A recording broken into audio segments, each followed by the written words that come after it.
ಇತಿಹಾಸದ ಯಾವ ಮೂಲೆಯಲ್ಲಿ ತಡಕಾಡಿದರೂ ಸಂತಸದ ಸುದ್ದಿಯ ಜೊತೆಗೆ ಸಹಿಸಲ ಸಾಧ್ಯ ಯಾತನೆಯ ರಕ್ತ ಸಿಕ್ತ ಚರಿತ್ರೆ ಕೂಡ ಇದ್ದೇ ಇರುತ್ತೆ.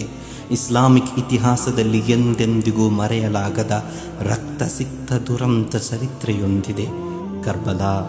ಪೈಗಂಬರ್ ಮೊಹಮ್ಮದ್ ಸಲ್ಲಲ್ಲಾಹು ಅಲೈಹಿ ವಸಲ್ಲಮರು ಹೃದಯದಿಂದ ಪ್ರೀತಿಸಿದ ಮುದ್ದಿನ ಮೊಮ್ಮಗ ಹಜ್ರತ್ ಹುಸೇನ್ ರಲಿಯಲ್ಲಾಹು ಅನ್ಹುರವರು ಹುತಾತ್ಮರಾದ ಯುದ್ಧವದು.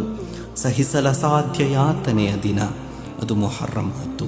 ಆದರೆ ಒಂದನ್ನು ನೆನಪಿಟ್ಟುಕೊಳ್ಳಿ, ಸಂತೋಷದ ದಿನಗಳನ್ನು ನೆನಪಿಸಿ ಅದನ್ನು ಕೊಂಡಾಡಬೇಕು ಮತ್ತು ದುಃಖದ ದಿನಗಳನ್ನು ನೆನಪಿಸಿ ತಾಳ್ಮೆ ವಹಿಸಬೇಕೆಂದು ಇಸ್ಲಾಂ ಪ್ರಪಂಚಕ್ಕೆ ಬೋಧಿಸಿದೆಯೇ ಹೊರತು ಮುಖಕ್ಕೆ ಹೊಡೆದು ಎದೆಗೆ ಬಡಿದು ಕಪ್ಪು ವಸ್ತ್ರ ಧರಿಸಿ ಆ ವಸ್ತ್ರಗಳನ್ನು ಹರಿದು ಪ್ರಾಣಿಗಳಿಗೆ ಚಿತ್ರ ಹಿಂಸೆ ನೀಡಿ ಬಿಸಿ ಕೆಂಡದಲ್ಲಿ ನಡೆದು ತುಂಡಾದ ಕೈಗಳ ಪ್ರತಿಕೃತಿ ಮಾಡಿ ಅವುಗಳಿಗೆ ಹೂ ನೈವೇದ್ಯಗಳನ್ನು ಇಟ್ಟು ಶೋಕಾಚರಣೆ ನಡೆಸಲು ಇಸ್ಲಾಂ ಯಾವತ್ತೂ ಯಾರಲ್ಲೂ ಬೋಧಿಸಿಯೇ ಇಲ್ಲ. ಮಾತ್ರವಲ್ಲ, ಅದನ್ನು ಇಸ್ಲಾಂ ಅಂಗೀಕರಿಸುವುದು ಕೂಡ ಇಲ್ಲ.